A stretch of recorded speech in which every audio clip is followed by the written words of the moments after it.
I've been very lucky because I was born in this beautiful country, which I call as the land of opportunities. So we hear it all the time. We hear about America, that America is a country of opportunities. But I have a very different opinion about my own country. The reason is that there is so much to be done here. Whichever field you choose to follow, whatever profession you decide to get into, there is so much to do. And there are no limits to which you can develop it. The reason is that things have not been done properly. They have not been done with the passion, with professionalism, or with commitment. I'm a graduate of King Edward Medical College, and I graduated from there and started teaching there. I identify myself as a teacher primarily. Yes, there are other aspects of my life. You talk about the labs and medical college and one facility or another, but primarily I'm a teacher because I take immense pride in that.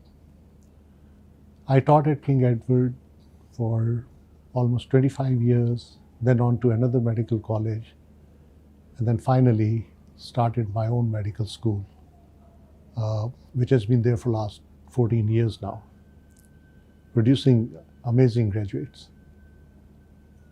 Once I completed my post-graduation, it was just logical that pathologists work in labs. So I had the opportunity of starting my own lab. Not that I had huge resources. I somehow gathered those resources by giving tuitions to medical students who had come to Pakistan from other countries. Our medical schools at that time were so good that we got students from all over the world, particularly Middle East, the whole of Middle East. And they took pride in being graduates of King Edward. So I was their mentor. I used to look after their cultural issues and educational issues.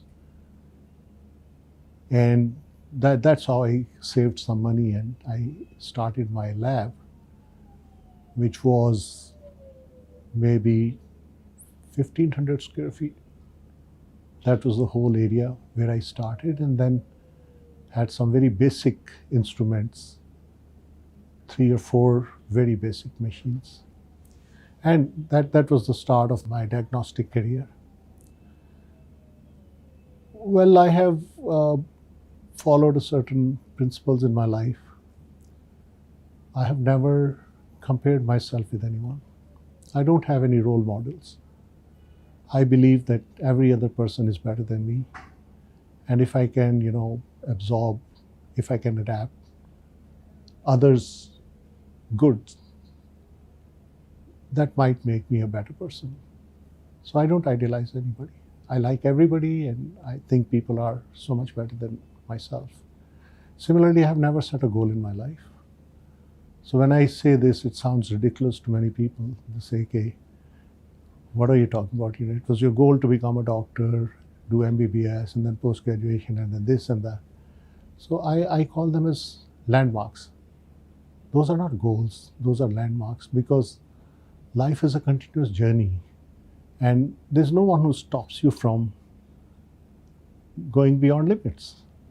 It's your choice where you want to stop. So I made a choice that I never set a goal for myself. I just kept moving. So in the process, started my lab. It was a very basic lab to start with. But the people of this country have always deserved more. They continue to deserve more and more and better and better. I would get a kind of, we call it tachycardia, when your heartbeat starts speeding up.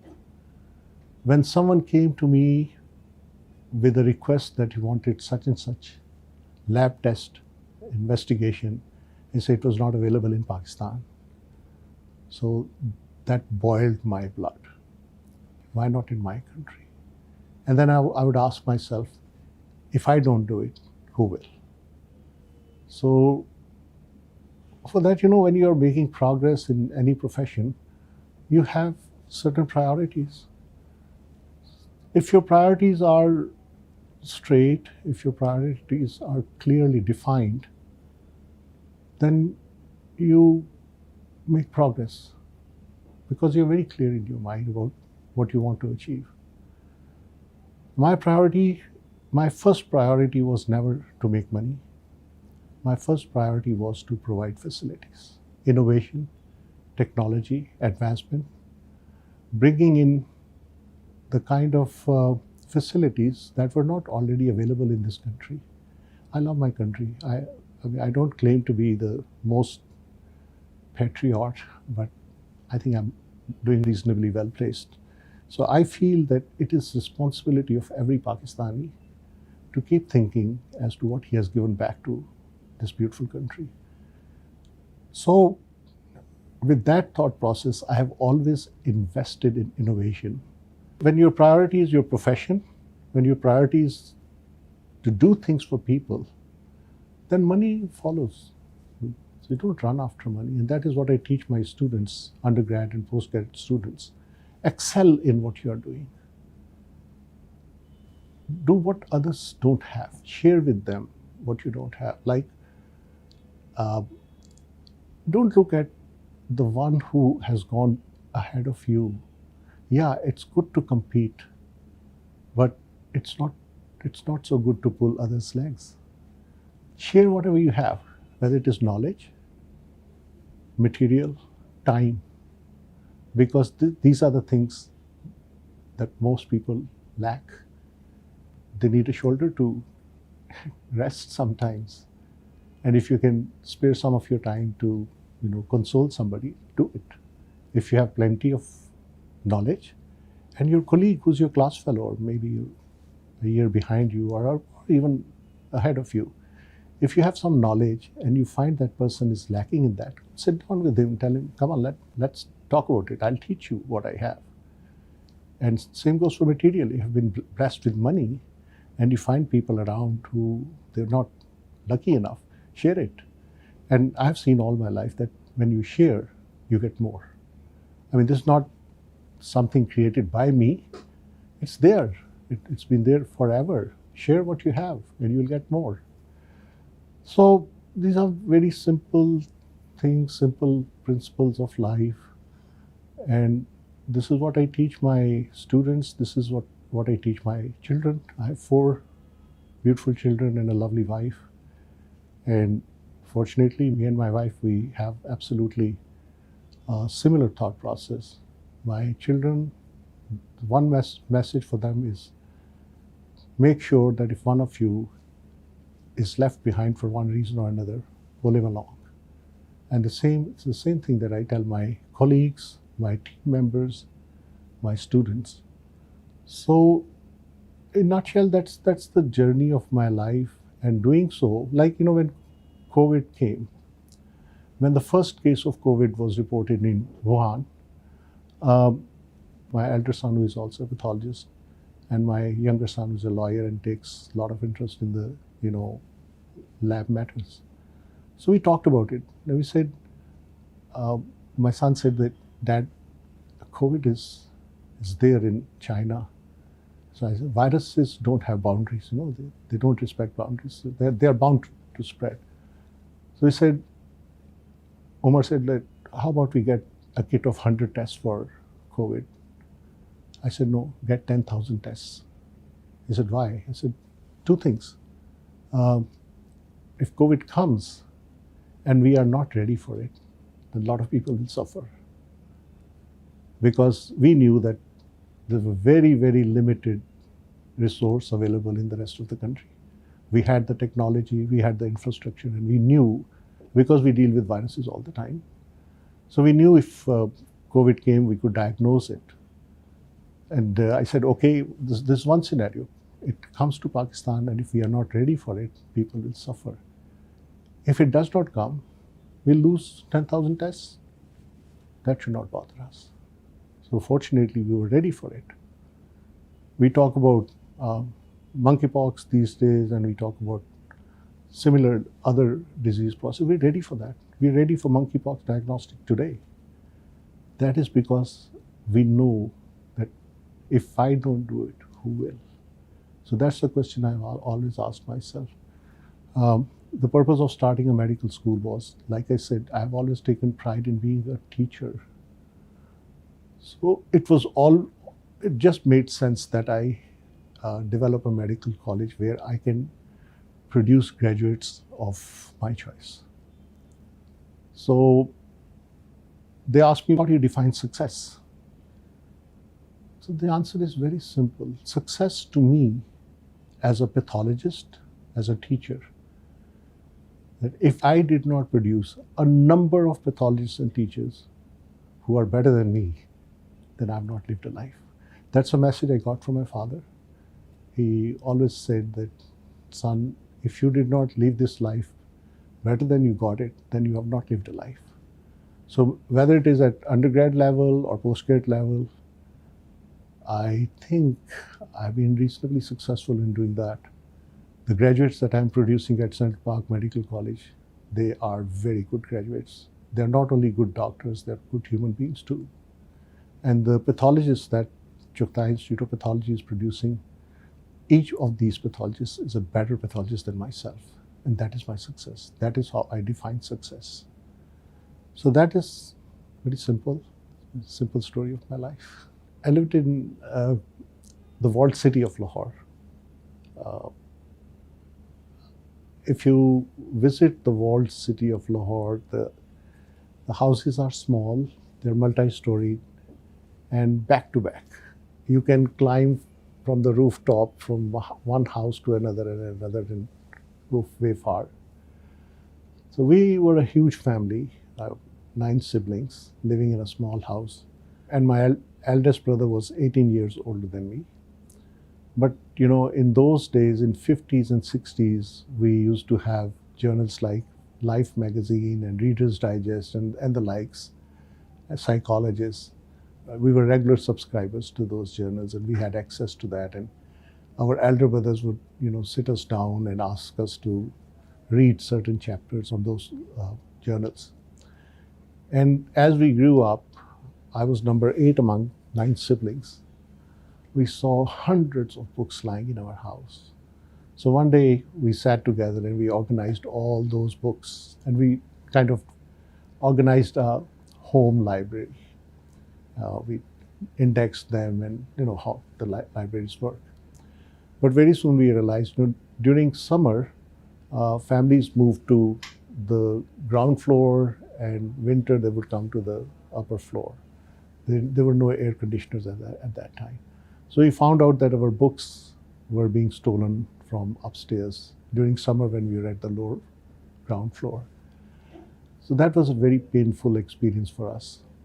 And I lived with that painful experience for all my life, up until my daughter, who was at Harvard, and my younger son, who was again in Boston doing his law.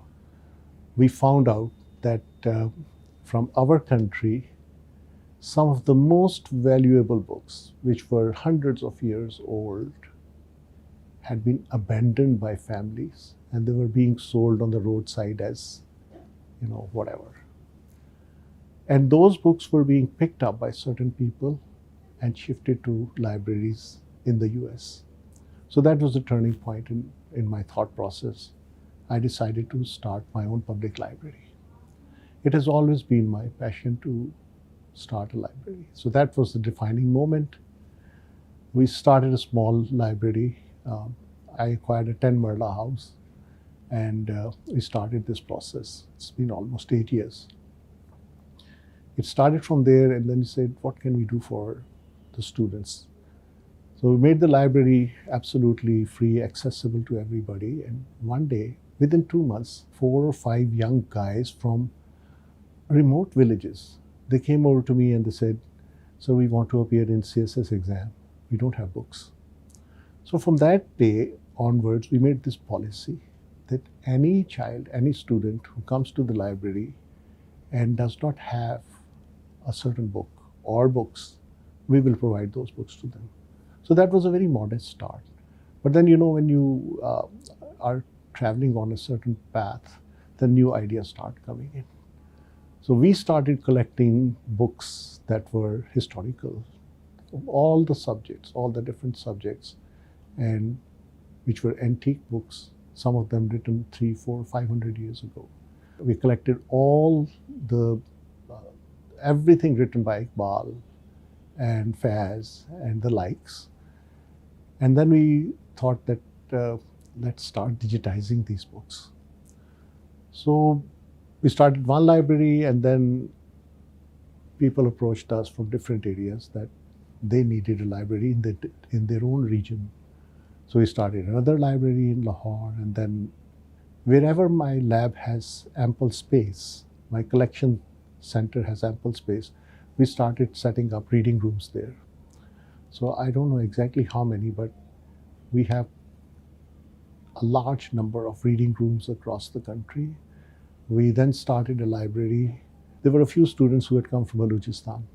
So one day they came up to me and said, in Kuwait, in Balochistan, we don't have any library. So can you do something about it? So we said, yes. We visited Quetta, found a place, and we've started a library there. The reason is this notion, this common belief that children of today do not want to read. That is not correct. They don't have opportunities. They don't have access to libraries. There are some very good libraries in this country, but the protocols are so strict, the security issues are so terrible that they cannot even enter those libraries. So to make it easy for them, what? Number one, provide a space where any child can come without any inhibition. No membership charges. You sit there in air-conditioned environment. Wi-Fi is available all the time, and they are served tea or coffee twice a day, which is on the house. This is to make their stay comfortable. So the result is that there are hundreds of students, in fact thousands of them now, who are benefiting from these libraries. We have digitized, I don't know, maybe close to 100,000 books so far. And this material, this literature is available online. Anybody can access this literature. And in fact, I don't know how many of them have already cleared CSS exam, are working for the government. Many of them have completed their thesis making use of this literature available online and at the locations. Very recently, we have started working with municipal corporation libraries. It's so unfortunate. 50 years ago, there was a municipal corporation library in every municipal of the country. The buildings are still there, but they are deserted. You enter the building, it's gone, rot. There are piles and piles of literature lying there full of dust, So we started this collaboration with municipal corporation. We have already acquired 3 municipal corporation libraries and completely revamped them. And we started with Nankana Sahib. There was a very particular reason for starting it at Nankana Sahib because that's the Mecca of Sikhs. And Sikhs are very, very dear to us. So we said, we will create a space where Sikhs coming from all over the country, they will come and find that their Mecca has this resource where practically everything related to Sikh religion is being developed. We are trying to get all possible material related to Sikhism in our Nankana Sahib library. Similarly, we started 2 other libraries in 2 other municipal corporations. You see, once again, you have to pay back. Don't ask this. Kennedy said it once about the US, but I would say to all the Pakistanis, don't ask what Pakistan has given to you. Ask yourself, what have I given to Pakistan? Pakistan is a lovely company, very, very beautiful country, and we are very fortunate. And I salute. I love Jinnah, and I loved Iqbal.